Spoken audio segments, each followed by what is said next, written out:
Young generation हो सकता है मेरे इस संवाद को ना समझ पाए, लेकिन पुरानी जनरेशन की, आज से 50 साल पुराने लोग इस बात को बहुत अच्छे से महसूस करते होंगे।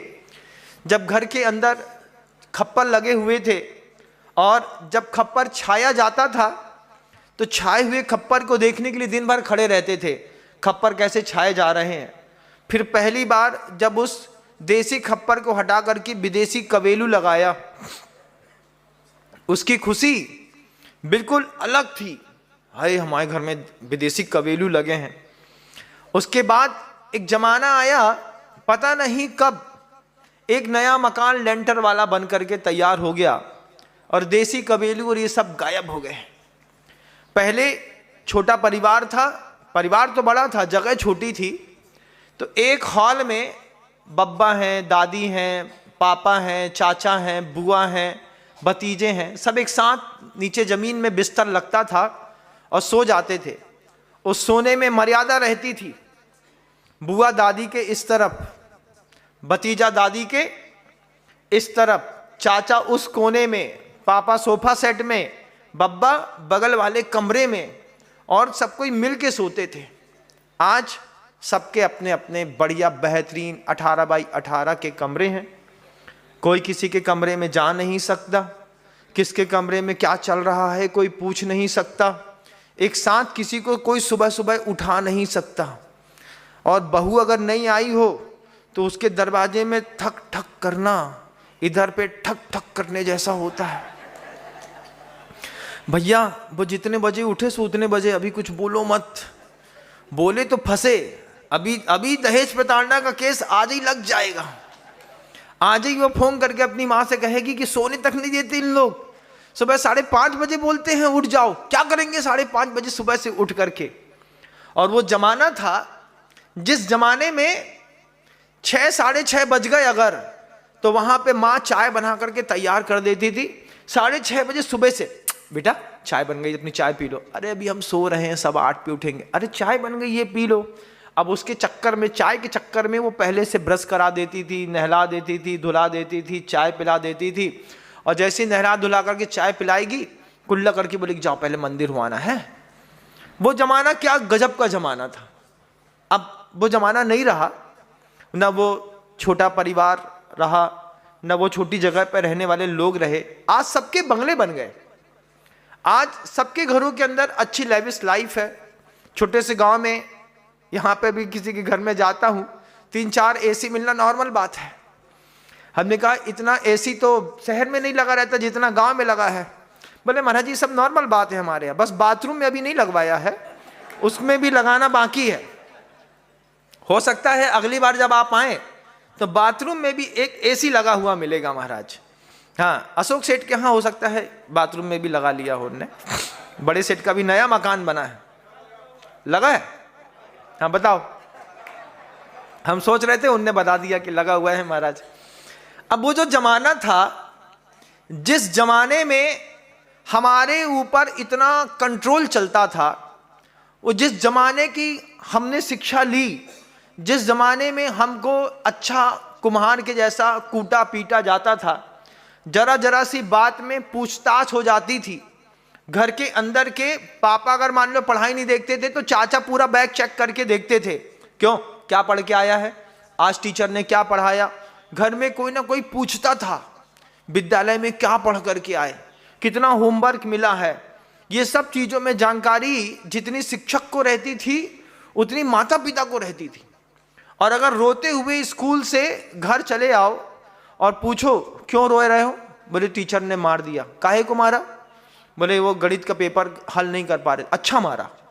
दूसरे दिन जा करके खुद जमा करा करके आते थे विद्यालय में बच्चे को और बोलते थे छोड़ना मत, इसको और कूटना। आज क्या बोलते हैं, खबरदार हमारे बच्चे को हाथ लगाया तो डोंट टच माय सन। पहले के जमाने में नहीं होता था। पहले के जमाने में तो अगर रोते हुए आए तो और चार थप्पड़ और पड़ेगा। और अगर स्कूल में फेल हो गए तो फिर तो नाक कटाई है पूरी में। तो पूरे कंपटीशन में लगा रहता था आदमी कि भैया फेल नहीं होना है।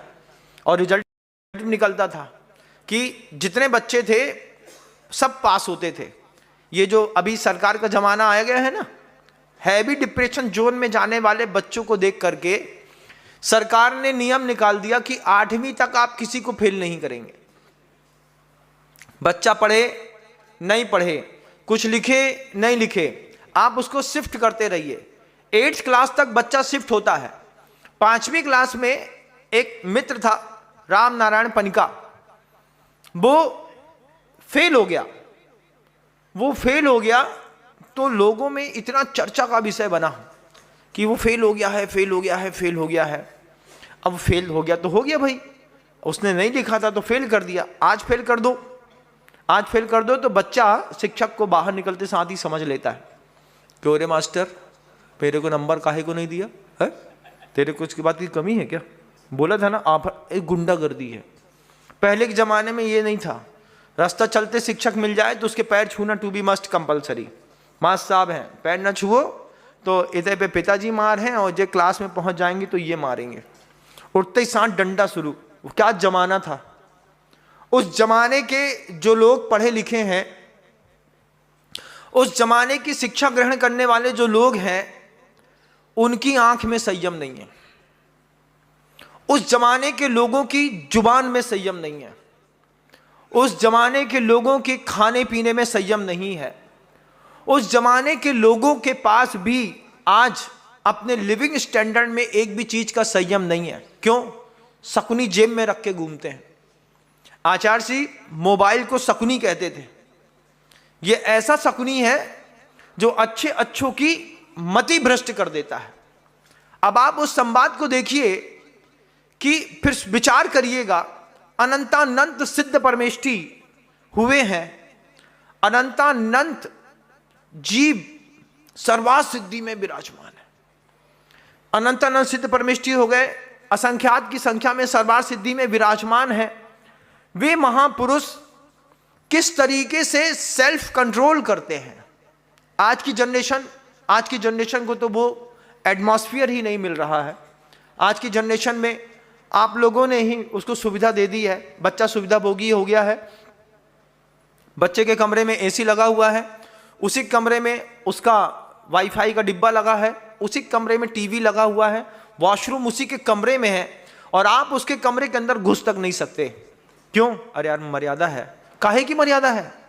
मर्यादा तो उस समय थी जब साथ में सोते थे, रास्ते में निकलते हुए मेहतरानी को भी बुआ बोलना पड़ता था। काम करने वाली, वो जो नाली साफ करने वाली मेहतरानी होती है, उस मेहतरानी को अगर मेहतरानी बोल दिया तो चाचा मार देते थे। मेहतरानी दिख रही है, बुआ बोल। उसको भी बुआ बोल करके, चाचा बोल करके काम कराते थे। इस तरीके की जहां संबंधों की मर्यादा थी, उस उम्र दराज लोगों की आंखों में कंट्रोल नहीं है।